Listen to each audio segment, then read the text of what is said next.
بخار ایک ایسی چیز جسے ہم سب جانتے ہیں اور شاید ناپسند بھی کرتے ہیں، لیکن کیا ہو اگر یہ صرف ایک بیماری کی علامت نہ ہو؟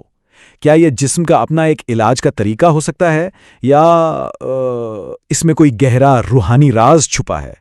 آج ہم طب اور حکمت کے اسی قدیم معمے کو سمجھنے کی کوشش کریں گے کہ بخار آخر ہے کیا، ایک طبی حکم یا ایک روحانی استعارہ؟ اس ساری گفتگو کا مرکز نبی کریم صلی اللہ علیہ وسلم کا یہ فرمان ہے، بخار جہنم کی لپٹ سے ہے۔ یہ الفاظ خود میں بہت طاقتور ہیں اور سچ کہوں تو پہلی نظر میں جدید میڈیکل سائنس سے ٹکراتے ہوئے لگتے ہیں۔ تو پھر اس کا اصل مطلب کیا ہے؟ اور یہی وہ سوال ہے جو ہمیں اس گہرائی میں لے کر جاتا ہے۔ کیا یہ فرمان صرف ایک میڈیکل نسخہ تھا جو ایک خاص وقت کے لیے تھا، یا اس کے پیچھے حکمت کی ایسی پرتیں ہیں جو جسمانی علاج سے کہیں آگے کی بات کرتی ہیں؟ تو اس سفر میں ہم سب سے پہلے دیکھیں گے کہ جہنم کی لپٹ کا اصل مطلب کیا ہو سکتا ہے۔ پھر ہم سمجھیں گے کہ یہ حکم کس سیاق و سباق میں دیا گیا۔ اس کے بعد بخار کے کچھ حیران کن طبی فوائد کی بات کریں گے اور دیکھیں گے کہ پرانے زمانے کے بڑے بڑے ڈاکٹرز اس بارے میں کیا سوچتے تھے، اور آخر میں ہم اس کے روحانی پیغام تک پہنچیں گے۔ تو آئیے شروع کرتے ہیں۔ اچھا، تو سب سے پہلے اس الجھن کو ہی دور کرتے ہیں۔ یہ فرمان بظاہر بہت سے طبی ماہرین کے لیے ایک سوالیہ نشان بن گیا، کیونکہ یہ عام میڈیکل ایڈوائس کے خلاف لگتا ہے۔ لیکن کیا یہ واقعی اتنا سادہ ہے؟ اس گتھی کو سلجھانے کی چابی اس بات کو سمجھنے میں ہے کہ نبوی ہدایات ہمیشہ ایک جیسی نہیں ہوتی۔ کچھ ہدایات عمومی ہوتی ہیں، یعنی سب کے لیے، اور کچھ ہوتی ہیں مخصوص، جو کسی خاص صورتحال یا خاص لوگوں کے لیے ہوتی ہیں۔ اسے سمجھنے کے لیے ایک بہترین مثال قبلے کی سمت کی ہے۔ نماز میں قبلہ کا رخ کرنا ایک عمومی حکم ہے جو دنیا کے ہر مسلمان پر لاگو ہوتا ہے، لیکن ایک دوسری ہدایت یہ تھی کہ قضائے حاجت کے وقت مشرق یا مغرب کا رخ نہ کیا جائے۔ اب یہ حکم صرف مدینہ اور شام کے لوگوں کے لیے تھا، کیونکہ ان کے لیے قبلہ ان سمتوں میں نہیں تھا۔ یہ صاف ظاہر کرتا ہے کہ کچھ ہدایات جغرافیائی اور حالات کے لحاظ سے مخصوص ہوتی ہیں۔ بالکل یہی اصول اگر ہم بخار والے فرمان پر لاگو کریں تو تصویر ایک دم صاف ہو جاتی ہے۔ یہ ہدایت خاص طور پر حجاز کے گرم علاقے کے لوگوں کے لیے تھی، جہاں اکثر بخار شدید گرمی اور لو لگنے سے ہوتا تھا، اور ایسی صورت میں جسم کو ٹھنڈک پہنچانا ہی سب سے بہترین اور فوری علاج ہوتا ہے۔ لیکن کہانی یہاں ختم نہیں ہوتی، بلکہ یہاں سے ایک بہت ہی دلچسپ موڑ لیتی ہے۔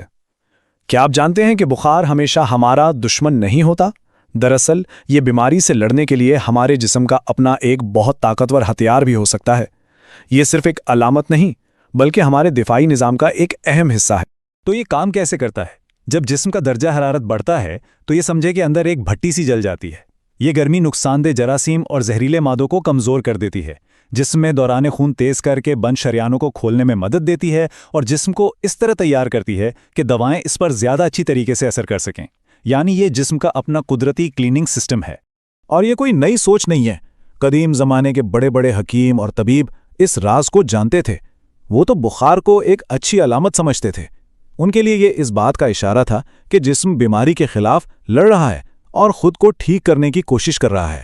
اور یہ صرف کوئی مقامی حکمت کی بات نہیں تھی، تاریخ کے سب سے بڑے طبی دماغوں نے بھی اس کی تائید کی ہے، اور انہوں نے بھی کچھ خاص حالات میں ٹھنڈے پانی سے علاج کو بہترین مانا ہے۔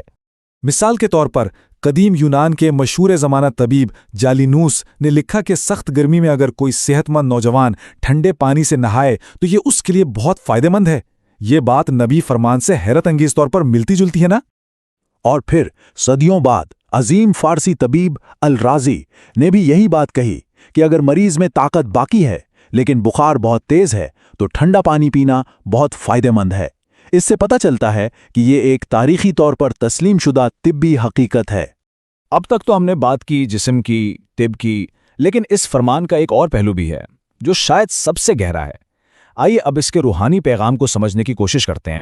تو جب کہا جاتا ہے جہنم کی لپٹ، اس کا کیا مطلب ہو سکتا ہے؟ دیکھیں، اس کے دو پہلو ہو سکتے ہیں۔ ایک تو ظاہری، جو بخار کی شدت اور تپش کو بیان کرتا ہے، لیکن دوسرا اور زیادہ گہرا پہلو استعاراتی ہے۔ یہ ایک طاقتور تشبیہ ہے جو بخار کی تپش کے ذریعے ہمیں ایک بڑی حقیقت کا احساس دلانے کے لیے استعمال کی گئی، اور یہ روحانی پہلو اس حدیث سے بالکل واضح ہو جاتا ہے۔ یہاں بخار کو ایک ایسی بھٹی کہا گیا ہے جو انسان کے گناہوں کو ایسے جلا کر صاف کر دیتی ہے جیسے لوہار کی بھٹی لوہے سے زنگ اور میل کو جلا کر الگ کر دیتی ہے۔ یہ جسمانی تکلیف کے ذریعے روحانی صفائی کا ایک بہت ہی طاقتور استعارہ ہے۔ اس بات کی گہرائی کا اندازہ صحابی رسول حضرت ابو ہریرہ رضی اللہ عنہ کے اس قول سے ہوتا ہے۔ وہ بخار کو ایک آزمائش سے زیادہ ایک رحمت کے طور پر دیکھ رہے تھے۔ کیوں؟ کیونکہ یہ پورے جسم کو اپنی لپیٹ میں لے کر ہر حصے کے لیے روحانی پاکیزگی اور اللہ کی طرف سے اجر کا ذریعہ بنتا ہے۔ تو جب ہم ان تمام ٹکڑوں کو جوڑتے ہیں، طبی، تاریخی اور روحانی، تو ہمارے سامنے ایک مکمل اور جامع تصویر بنتی ہے۔ یہ صرف بیماری کے علاج کا معاملہ نہیں، بلکہ یہ صحت اور بیماری کو دیکھنے کا ایک پورا نظریہ ہے۔ یعنی خلاصہ یہ ہے کہ بخار کے بارے میں نبوی فرمان ایک مخصوص طبی ہدایت تھی جو اپنے حالات میں بالکل درست تھی۔ اس کے ساتھ ساتھ یہ ہمیں یاد دلاتا ہے کہ بخار خود جسم کا ایک قدرتی دفاعی نظام بھی ہے، اور سب سے بڑھ کر یہ ایک روحانی موقع بھی ہو سکتا ہے، گناہوں سے پاک ہونے اور اجر کمانے کا ایک ذریعہ۔ اور آخر میں بس ایک سوال سوچنے کے لیے، اگر بیماری کو صرف ایک مصیبت کے طور پر نہ دیکھا جائے بلکہ اسے جسمانی اور روحانی صفائی کا ایک موقع سمجھا جائے، تو اس سے بیمار ہونے کے تجربے کے ساتھ ہمارا اپنا تعلق کیسے بدل سکتا ہے؟